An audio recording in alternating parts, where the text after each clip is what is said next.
नमस्कार दोस्तों, सलाम वालेकुम, चरण स्पर्श, जय श्री राम, जो बोले सो निहाल, सत श्री अकाल। दोस्तों, जो इंसान नशा कर रहा है, एक दिन आता है कि वो नशा छोड़ना चाहता है। क्यों? क्योंकि नशे से उसकी फट रही होती है। नशा उसको धीरे-धीरे मार रहा होता है। नारकोटिक्स एनोनिमस के कार्यक्रम ने कहा है कि अपने एडिक्शन में हम धीरे-धीरे आत्महत्या कर रहे थे। लेकिन एडिक्शन जीवन का इतना चालाक शत्रु है कि हम इसके बारे में कुछ भी सोचने समझने की शक्ति ही गवा बैठे थे। है ना? कि हमें समय रहते नशा छोड़ देना चाहिए, हमें जल्दी नशा छोड़ देना चाहिए, हमें जल्दी रिकवर हो जाना चाहिए, हमें फिर शादी-वादी कर लेनी चाहिए, बीवी-बच्चे, काम-धंधा आगे बढ़ाना चाहिए, है ना? ये क्या हम कुत्ते वाली ज़िंदगी जी रहे हैं, है ना? कूड़े वाली ज़िंदगी जी रहे हैं। तो सोचने समझने की शक्ति नशेड़ी गवा देता है अपने एडिक्शन में। तो जो नशा करने लगा, वो नशा छोड़ना चाहता है। लेकिन इसमें भी 2 तरह के लोग होते हैं कि दोस्तों हर बात के मतलब हैं 2, एक है मुँह में ज़ुबान और लब है 2। हम कुँवारे थे तो मसला एक था, हो गई शादी तो मसले अब हैं 2। इसमें 2 तरह के लोग क्या होते हैं, एक जो नशा छोड़ना चाहता है, एक जो नशा नहीं छोड़ना चाहता है। तो जो नशा छोड़ना चाहता है ये कौन है और जो नशा नहीं छोड़ना चाहता है ये कौन है? इनमें क्या फ़र्क है? जो नशा छोड़ना चाहता है वो एडिक्ट है। वो एडिक्ट है यानी लती है, वो एडिक्ट बन चुका है। उसके तन मन शरीर को नशा लग चुका है। यानी कि एडिक्ट उसे कहते हैं कि जिसको नशा ना मिलने पर विड्रॉल होते हैं। नशा ना मिलने पर वो कुछ भी करने के लिए तैयार हो जाता है। नशा ना मिलने पर वो किसी का मर्डर, किसी का रेप, किसी की भी चोरी, किसी का भी कुछ भी करने के लिए किसी भी हद तक तैयार हो जाता है। जिसको नशा ना मिलने पर दर्द होते हैं, तड़प होते हैं, आंसू बहते हैं, मुँह से पानी निकलता है, उबासी आती है, बेचैन रहता है, करवट हाथ पैरों में दर्द, करवटें बदलता है, विड्रॉल जो मैंने बताया, है ना? नशीले पदार्थों का प्रत्याहार। तो जिसको नशा ना मिलने पर तकलीफ होती है वो एडिक्ट होता है और एडिक्ट ही नशा छोड़ना चाहता है। और जो नशा नहीं छोड़ना चाहता ये कौन होता है? ये होता है जो नशा अभी करना शुरू करा है जिसने, जुम्मा-जुम्मा 4 दिन, महीना, 2 महीना, 3 महीना, 4 महीना, है ना? जिसे नशे से सिर्फ अभी मज़ा आ रहा है, जिसको नशे ने अभी नुकसान पहुँचाना शुरू नहीं किया है ना? जैसे कि उसके रिश्ते, नाते, शरीर में दर्द, विड्रॉल, ठीक है ना? अभी नशा करने पर उसे सिर्फ आनंद आता है, मज़ा आता है। अभी नशा उसको मिले या ना मिले, उसको कोई दिक्कत नहीं होती। ना मिले तो विड्रॉल नहीं होते। तो यही व्यक्ति नारे लगाता है कि भाई मिली तो मारी, नहीं तो सदाबाल ब्रह्मचारी। अपन तेरी तरह नहीं है कि वहाँ जाके बसों में जेबें काट रहा है, तेरी तरह चोरी कर रहा है, तेरी तरह ये कर रहा है, तेरी तरह परेशान कर रहा है लोगों को, नालियों में पड़ा है ना? तिगड़म भिड़ा रहा है, टोपी भिड़ा रहा है, तेरी तरह नहीं है तेरा भाई। भाई मिली तुम्हारी वरना सदाबाल ब्रह्मचारी। किसी ने पिला दी तो पी ली, पैसे हुए तो पी ली, वरना तेरा भाई छूता भी नहीं है भाई, और जब मर्जी छोड़ दूंगा, बहन की चूत, तेरी तरह नहीं है अपन। तो ये जो अभी एडिक्ट नहीं बना है, ये नशा नहीं छोड़ना चाहता और यही कहना चाहता है, यही नारे लगाता है कि मिली तो हमारी वरना सदाबाल ब्रह्मचारी। यही नारे लगाता है कि जब मर्जी छोड़ दूंगा और यही कहता है कि नशा छोड़ना कोई बड़ी बात नहीं है, जब मर्जी छोड़ दूंगा। अपनी नफ्स पे काबू होना चाहिए। छोड़ना नहीं चाह रहा, बस मैं कर रहा हूँ, मर्जी है मेरी, पी रहा हूँ, जब मर्जी होगी छोड़ दूंगा, जब मर्जी होगी पी लूंगा, कोई दिक्कत नहीं है। तो जो अभी एडिक्ट नहीं बना है, ये शब्द, ये अल्फाज, ये जुमले उसके होते हैं। इसको ये लगता रहता है कि नशे से कुछ बिगड़ता नहीं है, नशे से ज़िंदगी अस्त-व्यस्त नहीं होती है, नशे से फ़ायदा है, नुकसान नहीं है।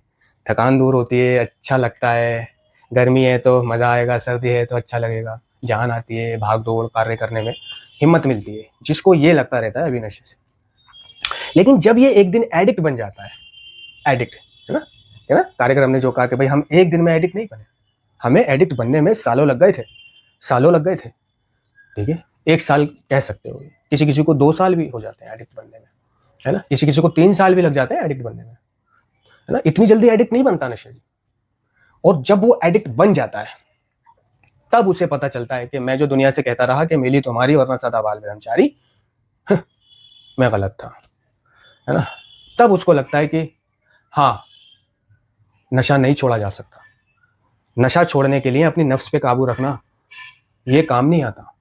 नशा छोड़ने के लिए अपनी कोशिशें करना, ये व्यर्थ होती है। अपने तरीके के इलाज करना, अपनी पसंद का डॉक्टर ढूँढना, अपनी पसंद का हॉस्पिटल ढूँढना, है ना? और दूसरों के तरीके अपनाना, नशेड़ी दोस्तों के तरीके अपनाना, माँ-बाप के तरीके अपनाना, पड़ोसियों के तरीके अपनाना, समाज ने जो बता दिया वो तरीके अपनाना, वो भी व्यर्थ है, फिजूल है ना? कोई बड़े बूढ़े से अगर पूछने लग जाता है वो, जिससे वो शेयर कर सकता है कि नशा कैसे छोड़ो, दादा या दादी या नाना या नानी, या वो शेयर नहीं भी कर रहा है तो वो किसी बड़े के साथ ऐसे बैठा हुआ है तो वो बड़ा उसे खुद ब खुद सुझाव दे रहा है कि जो तू खाता पीता है वो छोड़ दे, उससे ज़िंदगी ख़राब हो जाती है, ये हो जाता है, वो हो जाता है, तू छोड़ दे, एकदम तो छूटेगी नहीं, तो ऐसा कर, धीरे-धीरे करके छोड़ दे, ठीक है? अगर तू 10 पीता है तो 9 पी, फिर 8 पी, फिर 7, 5, 4, 3, 2, 1 और 1 से धीरे-धीरे ख़त्म कर दे। तो वो उसको ये सुझाव देता है।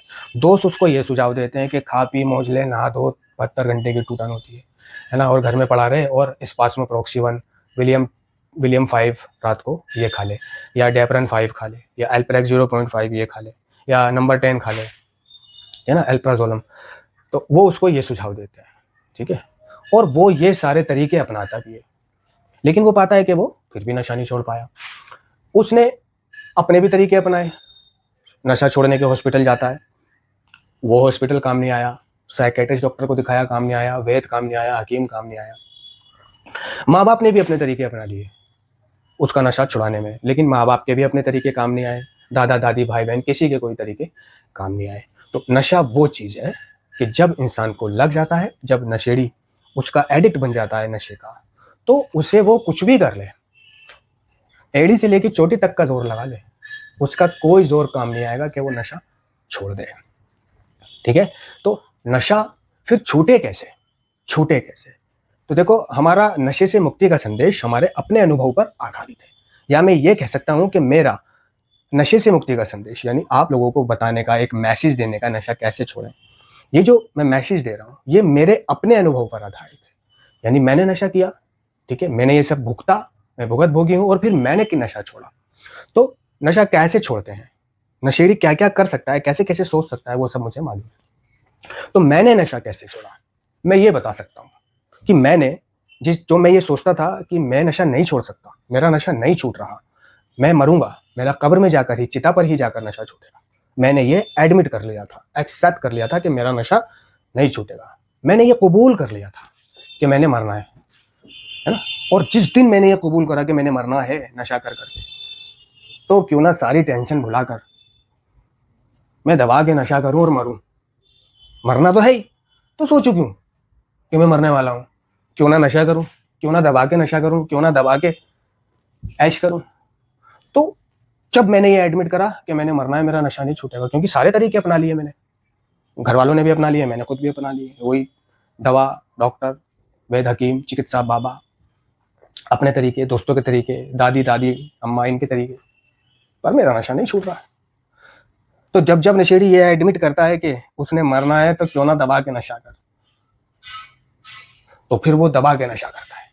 लेकिन मेरे जैसे व्यक्ति का, कि जिसने ये एडमिट कर लिया था कि मैंने मरना है, बचना नहीं है, कि पंडित जी मेरे मरने के बाद इतना कष्ट उठा लेना, मेरे मुंह में गंगा जल के बजाय थोड़ी मदिरा टपका देना, एक शराबी का ये कहना था। वो जो गाना है ना, और इस गाने में वो ये भी कहता है कि मेरी कब्र पर एक दारू की बोतल भी रख देना जिसे मैं रात को पी लूं रात को हाथ बढ़ाऊं उठाऊं बोतल और पी लूं। या जैसे पानी का छिड़काव करने आते हैं ना कब्र पे मट्टी भिगोने के लिए, तो वो पानी के छिड़काव के बजाय शराब का छिड़काव करना, ताकि नीचे मुझे शराब पहुंचे, शराब पे फातिहा पढ़वाना, जिससे कि मुझे शराब, कब्र में भी शराब पहुंचे, है ना? मुझे मर के भी नशा चाहिए, है ना?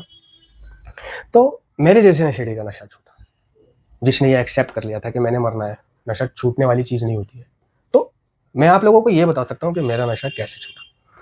मेरा नशा छूटा सबसे पहले नशा मुक्ति केंद्र। हाँ, जो नशेड़ी अपना दिमाग चलाता है नशा मुक्ति केंद्र में और बाहर, केंद्र में दिमाग चलाना कि मेरा नशा छूट गया, अब मैं नशा नहीं करूंगा, मुझे भेज दो, यहाँ क्यों रख रखा है, ये सब सीख के क्या होगा, ये क्लास विलास, इन सब का अर्थ लास्ट में यही निकलता है ना कि नशा नहीं करना। घर वाले भी यही चाहते हैं, नशा नहीं करना। यहाँ भर्ती भी इसलिए कराया कि नशा छोड़ दूँ, तो मैं नशा छोड़ दूंगा, तो वो कुछ सीखता नहीं है कि बीमारी है, एक बार नशा शुरू कर दिया तो रोक नहीं पाएगा, एक के बदले दूसरा नहीं करना, वो ये भी नहीं मानता, तो वो बाहर आके वो करता है, एक के बदले दूसरा करता है, ठीक है? या बाहर आकर अपनी परेशानी को, दर्द को, थोड़ा बहुत जो अर्ली टाइम में होते हैं उनको हटाने के लिए वो दर्द की चीज़ें खाता है, नशे की चीज़ें खानी शुरू कर देता है, या दम पीना शुरू कर देता है कि दम से प्रॉब्लम नहीं थी, स्मैक से प्रॉब्लम थी, शराबी कहता है कि शराब से प्रॉब्लम थी, चरस से प्रॉब्लम नहीं थी। तो जब जब वो ऐसा दिमाग चलाता है तो वो फिर से रिलैप्स हो जाता है और फिर से वही उसकी हालत हो जाती है। तो पहला रिहैब काम नहीं आया, दूसरा रिहैब काम नहीं आया, हो सकता है तीसरा रिहैब काम नहीं आए। रिहैब कब काम आएगा? कि जिस रिहैब से आप ये सोचना शुरू करोगे कि ये जो रिहैब मैं काट रहा हूँ, इसको काट के, इस रिहैब के दर्द लेकर मैंने बीमारी को समझना है कि बीमारी क्या है। बीमारी है शारीरिक, मानसिक और आध्यात्मिक। कि एक शारीरिक है कि एक बार पहली गोली, पहले जाम या पहली नशे की किसी भी चीज से प्रक्रिया शुरू कर देने के बाद उसे मैं अपनी इच्छा से रोक नहीं सकता। अगर मैंने एक बार नशा शुरू किया है ना, चाहे मेरी ड्रग ऑफ चॉइस कोई सी भी है, मैं अगर ड्रग ऑफ चॉइस है इसमें अगर मैं चरस पीता हूँ तो भी मैं वापस वहीं पर आ जाऊंगा, मेरा रिलैप्स हो तो जाएगा तभी। ठीक है ना। तो बीमारी को समझ लेना है ना कि ये जो मैं रिहैब काट रहा हूँ, इसके बाद से मैं ना तो एक के बदले दूसरा नशीला पदार्थ इस्तेमाल करूंगा, ना नींद के लिए कोई गोली खाऊंगा, ना अगर मेरे को कोई बीमारी होगी, तबीयत खराब होगी तो मैं डॉक्टर को दिखाऊंगा और बर्दाश्त करूंगा, शेयरिंग करूंगा, स्पॉन्सर से बात करूंगा, संगी साथियों से बात करूंगा, दबा के मीटिंग करूंगा और अपनी हर परेशानी का समाधान एनए में ढूंढूंगा, एनए के टूल अपनाऊंगा। तो ये जो मैं रिहैब काट रहा हूँ, इसके बाद मैं मीटिंग करूंगा, मीटिंग से जुड़ूंगा, है ना।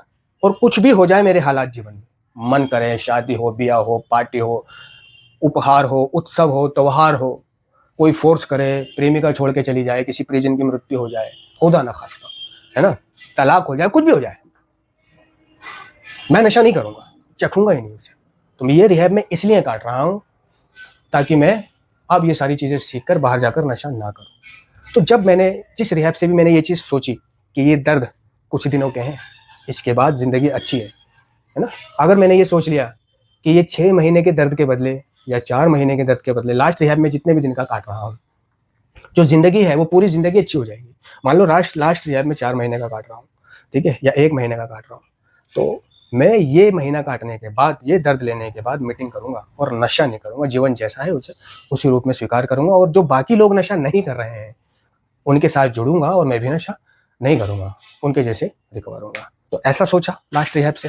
फिर चाहे वो 15 दिन का काट रहा हूँ या 1 दिन का काट रहा हूँ या 1 महीने का काट रहा हूँ, बाहर आके उसी दिन से यानी दोपहर को बाहर आया, सबसे पहले उस बंदे के पास गया जो मीटिंग करता था, क्योंकि मुझे नहीं पता था कि मीटिंग कहाँ होती है, कैसे होती है, क्या है लफड़ा। वो जो मीटिंग को अकेले करने के जो अनजाने डर होते हैं ना, इससे भी बाहर निकलना है आपको। क्या होगा, कैसे होगा, कौन होगा, क्या होगा, अरे जाओ, कुछ नहीं होगा, कुछ नहीं होता। तो मैं उसके पास गया, वो मुझे समय होने पर शाम को मीटिंग लेकर के गया और मैं रोज़ाना उसके पास जाने लगा। दोपहर को 3 बजे, 3:30 बजे 2 घंटे वहीं ठहरा और फिर जब उसकी छुट्टी हुई शाम को, वो भी मीटिंग जाता था, मैं भी उसके साथ मीटिंग। तो कभी साउथ की मीटिंग जा रहे हैं, कभी सीपी की मीटिंग जा रहे हैं, कभी शादरा की मीटिंग जा रहे हैं। इस तरह मैंने कई जगहों की मीटिंगें करी और मैं रेगुलर मीटिंग करने की मुझे लोगों ने प्रेरणा दी कि रेगुलर मीटिंग करनी है, कम से कम 90 दिन तो रोजाना करनी है, फिर उसके बाद रेगुलर करनी है। मीटिंगों से कटना नहीं है, मीटिंग आते रहना है, दिमाग नहीं चलाना है, नशा नहीं करना है। भाई कोई भी परेशानी हो, दुख हो, तकलीफ हो, नशा करने का मन करे तो हमें कॉल कर लेना, हमें बता देना। और अगर हम भी अवेलेबल नहीं हुए तो भगवान है, कोई भी अवेलेबल है उससे शेयर कर देना है। नशा करने से पहले मदद मांगनी है, बाद में मदद नहीं मांगनी है। नशेड़ी दोस्तों के साथ नहीं रहना है, उनसे ताल्लुकात खत्म कर देना है। ठीक है। अब कोई क्या करता है कि नशा छोड़ना भी चाहता है और नशेड़ी दोस्तों से ताल्लुकात भी रखे हुए, उनसे मिलता भी है, उन जगहों पे जाता भी है। तो मेरे को समझाया, बताया, गाइड किया, मेरा मार्ग दर्शन किया कि कैसे नशा छोड़े रख सकता है। तो कि तेरे को अगर ये परेशानी पेश आए तो क्या करना है, वो परेशानी पेश आए तो क्या करना है, घर के हालात परेशान करें, परिस्थितियां विपरीत हो, बीवी बच्चा, दर्द, बीमारी कुछ भी हो, तो तूने कैसे हैंडल करना है, ये मेरे को नारकोटिक्स एनोनिमस में जाने के बाद पता चला। तो पहले रिहैब, ठीक है, ये सोचकर जाना कि ये जो मैं दर्द ले रहा हूँ इसके बाद मैं मीटिंगें करूंगा और ये दर्द सिर्फ 1 महीने का, 2 महीने का है, फिर जिंदगी सारी अच्छी है। ठीक है ना। और फिर मीटिंगों से जुड़ जाना। तो मैंने सिर्फ ये 2 काम करे। ठीक है। शक्तिहीनता को कबूल करना, एडिक्शन पर शक्तिहीनता को कबूल करना, फिर कदमों को करना वगैरह वगैरह, ये सब अपने आप हो जाता है। और रिकवर होना, आप ईमानदार रहो, नशा ना करो, बाकी सब धीरे धीरे ठीक हो जाता है। तो मैंने ऐसे नशा छोड़ा। ठीक है ना। और रही बात, मैं घर बैठे भी नशा मैंने छोड़ने की कोशिश करी तो मेरा घर बैठे नशा नहीं छूटा, क्योंकि घर से तो जब शाम होती थी तो मैं भाग जाता था पीने के लिए, चाहे पैसे हो या ना हो, चाहे कितना भी बीमार हो, ये सोचकर कि पहले जाऊंगा, भटकूंगा, कमाऊंगा, चोरी चकारी करूंगा, कुछ करूंगा, कुछ मिल ही जाएगा, भगवान अल्लाह तरस खा के 1 पीस का तो जुगाड़ करा ही देगा और उस पीस से अपनी टूटन मिटा के एनर्जी ला के और फिर काम करूंगा, फिर कमाऊंगा और फिर ज़्यादा पीस लेके घर आ जाऊंगा। तो घर आके 3-4 दिन तक वो मेरा नशा चलेगा, लेकिन वो 3-4 दिन तक नहीं चलता था। वो 10 पीस अगर हुआ करते थे तो ये सोच करके लाता था 10 पीस को कि 10 दिन चलाऊंगा, लेकिन वो एक ही दिन में खत्म कर देता था। यही बीमारी है, यही वो शारीरिक भूख है कि चाहे 10 पीस लाओ, चाहे 15 पीस लाओ, वो सब आप फटाफट पी डालोगे, जब तक खत्म नहीं हो जाएगा चैन नहीं पड़ेगा। तो घर पर बैठकर मैं नशा नहीं छोड़ पाया। घर पे तो मैं ये हरकत करता था। घर पे कह दिया कि मुझे बाहर मत जाने देना, मुझे पैसे मत देना और मुझे ये दवाई ला के दे दो, वो दवाई ला के दे दो। अब मैं दवाई खा रहा हूँ। घर वालों से कह दिया कि अब मेरे लिए दरवाजे बंद कर देना, उन्होंने वो कर दिया, ठीक है ना। और जब मेरे अंदर को रात को टूटन हुई, मैंने देखा कि अगर अब भी घर से बाहर नहीं निकला तो ठेके बंद हो जाएंगे, ठिये बंद हो जाएंगे, सामान नहीं मिलेगा, एविल नहीं मिलेगा, इंजेक्शन नहीं मिलेगा। तो क्या है, मैं जबरदस्ती कर रहा हूँ, अरे मैंने खोलो कुंडी, गाली बकना, ये वो, डराना धमकाना, चीजें तोड़ना, तो खोल देते थे दरवाजा में, फिर भाग जाना, शाह ले लेना, कर लेना। तो घर बैठे नहीं छूट पाया मेरा नशा, ठीक है। बहुत कम लोग हैं दुनिया में, 100 में से 5% हैं जो घर बैठे नशा छोड़ सकते हैं, छोड़ देते हैं, है ना। लेकिन मेरे जैसा व्यक्ति तो नहीं छोड़ पाया। तो जो घर बैठे छोड़ देते हैं, 5 लोग जो हैं दुनिया में, उसको बोलते हैं कोल्ड टर्की के जरिए नशा छोड़ देना। जो सारे दर्द लेना मंजूर करता है कि जो भी होगा मैं लूंगा, क्योंकि मेरे घर में कमाने वाला कोई नहीं है, मेरे पिता नहीं रहे, मेरी माँ नहीं रही, अब मेरे बीवी बच्चों को जो पालते थे, खर्चा कराते थे, अब वो नहीं है। अब जो कुछ है मैं ही हूँ, और मुझे नशा कुछ करने नहीं दे रहा है। नशा मुक्ति केंद्र में जा नहीं सकता हूँ, पैसे नहीं है, रह नहीं सकता, दूर नहीं रह सकता, तो क्यों ना, तो कुछ वो ठान लेते हैं और मदद मांगते हैं कि मेरी सहायता करना, अपनी बीवी बच्चों से बोल देते हैं, और ऐसे करना वैसे करना, और जो भी होगा मैं चिल्लाऊंगा, तड़पूंगा, मेरी मदद करना, मुझे हौसला देना, ठीक है ना। तो वो जो भी दर्द तकलीफ होता है उनको वो झेलते हैं, और दर्द में कैप्सूल का सहारा ले लिया, दवाई का सहारा ले लिया, नींद के लिए गोली खा ली, और फिर धीरे धीरे उस चीज़ को उन्होंने कंटिन्यू करा, है ना। और उन्होंने नशा छोड़ा। अब वो जो गोली खाते थे वो सब भी उन्होंने धीरे धीरे छोड़ डाली, ठीक है ना। तो वो कोल्ड टर्की होता है जो 5 लोग होते हैं, लेकिन मैं ऐसा नहीं था, है ना। मैं घर बैठे नशा नहीं छोड़ सकता था, इसलिए मुझे पहले नशा मुक्ति केंद्र जाना पड़ा, ये सोच करके कि जो भी दर्द होगा, जो भी जिंदगी वहाँ गुजरेगी, कटेगी, उसके बाद मेरा ये दर्द, रोज रोज के धक्के, रोज रोज की कुत्ते वाली जिंदगी तो खत्म हो जाएगी। और रही बात रिकवरी वाली जिंदगी, नशा छोड़ने के बाद वाली जिंदगी, जो पहली जिंदगी से भी खतरनाक होती है, जिसको जीना, बहुत दर्द होते हैं रिकवरी में, तो उन दर्दों का सामना करा, ठीक है ना, उन दर्दों को शेयर करा, उन दर्दों के बारे में ये सोचा कि ये ज्यादा दिन के दर्द नहीं है।